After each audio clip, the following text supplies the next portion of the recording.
नमस्कार, देश न्यूज में आपका स्वागत है। मैं हूं आपके साथ सूरज पाठक। खबरों की शुरुआत करेंगे देश के सम्मान की खबर से। प्रधानमंत्री नरेंद्र मोदी को फ्रांस ने अपने सर्वोच्च नागरिक और सैन्य सम्मान grand cross of the legion of honour से सम्मानित किया है।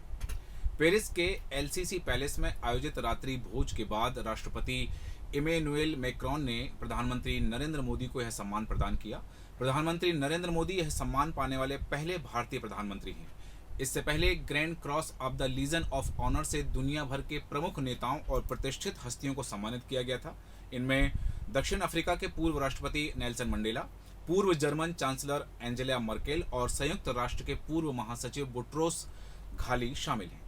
सम्मान प्राप्त करने के बाद प्रधानमंत्री नरेंद्र मोदी ने ट्वीट कर कहा कि एलसीसी पैलेस में मेरी मेजबानी करने के लिए मैं राष्ट्रपति इमैनुएल मैक्रों और श्रीमती मैक्रों को धन्यवाद देता हूं। भारतीय जनता पार्टी ने पूर्व राष्ट्रपति डॉक्टर एपीजे अब्दुल कलाम को सियासी आइकॉन बनाने का फैसला किया है। बहुसंख्यक पसमानदा मुस्लिमों के बीच कलाम को आदर्श के रूप में स्थापित करने के लिए पार्टी मुहिम शुरू करने जा रही है। डॉक्टर कलाम की पुण्यतिथि 27 जुलाई से लेकर 3 महीने तक उनके जन्मदिन 15 अक्टूबर तक भारतीय जनता पार्टी पूरे देश में सम्मान से उत्थान के लिए स्लोगन के साथ पसमानदा स्नेह सम्मान यात्रा शुरू करने जा रही है।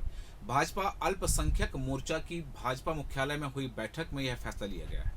मोर्चा के राष्ट्रीय अध्यक्ष जमाल सिद्दीकी का कहना है कि यात्रा दिल्ली से शुरू होगी और भोपाल में यात्रा का समापन होगा।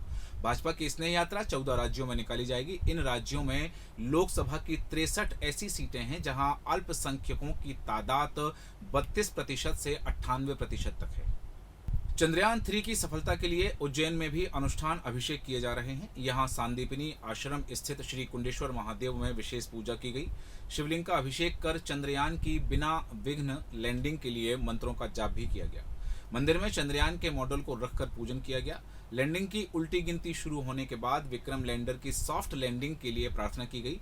ISRO chief doctor S Somnath 24 मई को उज्जैन आए थे। उन्होंने महाकालेश्वर मंदिर सहित अन्य मंदिरों के भी दर्शन किए थे। वे श्री कुंडेश्वर महादेव मंदिर भी पहुंचे थे। मध्य प्रदेश में पटवारियों के लिए आयोजित की गई भर्ती परीक्षा में अनियमितताओं का आरोप लगने के बाद इस परीक्षा के आधार पर की जाने वाली नियुक्तियों पर रोक लगा दी गई है। कर्मचारी चयन मंडल द्वारा पटवारी भर्ती परीक्षा के परिणाम पर संदेह और मध्य प्रदेश में हो रहे प्रदर्शन को देखते हुए मुख्यमंत्री शिवराज सिंह चौहान ने नियुक्तियों पर रोक लगाने का आदेश जारी कर दिया है। इस पूरे मामले में जांच के आदेश भी दिए गए हैं। जांच रिपोर्ट आने के बाद अगला आदेश जारी होगा। सरकार के इस फैसले पर पीसीसी चीफ कमलनाथ ने कहा है कि सरकार ने स्वीकार कर लिया है कि भर्ती परीक्षा में धांधली हुई है। मध्य प्रदेश में पटवारी भर्ती परीक्षा में धांधली का मुद्दा तूल पकड़ता जा रहा है। प्रदेश के लाखों अभ्यर्थियों ने राज्य सरकार के खिलाफ मोर्चा खोल दिया है। राजधानी भोपाल और इंदौर में भर्ती परीक्षा में हुए घोटाले के विरुद्ध सड़कों पर छात्रों का सैलाब देखने मिला है। कांग्रेस नेता राहुल गांधी ने भी इस मामले पर प्रतिक्रिया व्यक्त करते हुए कहा और राज्य सरकार पर हमला भी व्यक्त करते हुए कहा कि पहले भारतीय जनता पार्टी ने चुनी हुई सरकार की चोरी की और अब सरकार युवाओं से रोजगार की चोरी कर रही है। मध्य प्रदेश की राजधानी भोपाल में सामूहिक आत्महत्या कांड की घटना ने लोगों को हैरान कर दिया है। यहाँ कर्ज के दुष्चक्र में फंसे एक पति पत्नी ने अपने 2 बच्चों के साथ मौत को गले लगा लिया है। बताया जा रहा है कि पति पत्नी ने पहले अपने बच्चों को जहर दिया और उसके बाद खुद फांसी लगा ली। विधानसभा में नेता प्रतिपक्ष ने इसके लिए राज्य सरकार को जिम्मेदार ठहराते हुए कहा कि यह आत्महत्या नहीं बल्कि हत्या है। इस सामूहिक आत्महत्या को लेकर पुलिस की कार्यप्रणाली पर भी सवाल उठाए जा रहे हैं। बताया जा रहा है कि पीड़ित ने पुलिस से मदद मांगी थी, लेकिन सहायता नहीं मिलने के बाद उसने परिवार के साथ आत्महत्या कर ली। नेता प्रतिपक्ष डॉक्टर गोविंद सिंह ने इस मामले को सरकार की नाकामी बताते हुए कहा कि यह आत्महत्या नहीं बल्कि हत्या है। देश के कई राज्यों में टमाटर की बढ़ी हुई कीमतों ने खाने का जायका बिगाड़ दिया है। हर जगह टमाटर 120 रुपए से 160 रुपए प्रति किलो मिल रहा है। आलम यह है कि लोगों ने खाने में टमाटर का इस्तेमाल करना तक बंद कर दिया है। लेकिन देश में एक ऐसा शहर है जहां टमाटर के महंगे होने के बाद भी किसी को कोई दिक्कत नहीं है, क्योंकि यहां टमाटर के दाम 25 रुपए से 30 रुपए प्रति किलो तक है। आपको बता दें कि यह शहर उत्तराखंड के सीमांत जिले का पिथौरागढ़ है। दरअसल यहाँ के कई गांवों के लोग टमाटर खरीदने के लिए नेपाल की दौड़ लगा रहे हैं, क्योंकि नेपाल में इस समय टमाटर का दाम 25 रुपए से 30 रुपए किलो तक है। नेपाल से सटे भारतीय क्षेत्रों के लोगों में पड़ोसी मुल्क से टमाटर खरीदने को लेकर मारामारी मची हुई है। भारत से लगे नेपाल के इलाकों में टमाटर की काफ़ी ज़्यादा खेती होती है। वहाँ इस साल टमाटर की अच्छी फसल हुई है। पड़ोसी देश में इस समय टमाटर की कीमत सामान्य है।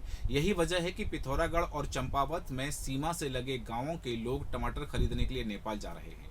इतना ही नहीं, जिले के दूरस्थ इलाकों के व्यापारी तक यहां से टमाटर सस्ता खरीद कर ला करके और महंगे दामों में बेच रहे हैं। एसडीएम ज्योति मौर्य और उनके पति आलोक मौर्य का विवाद इन दिनों खूब सुर्खियों में है।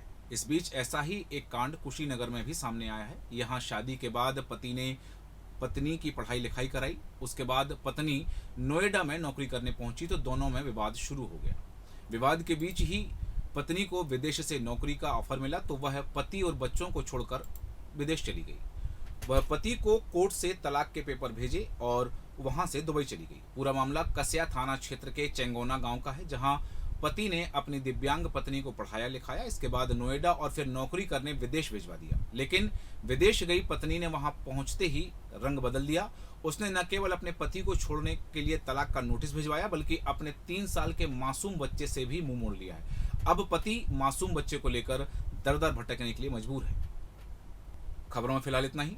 बने रहें देश न्यूज के साथ। नमस्कार।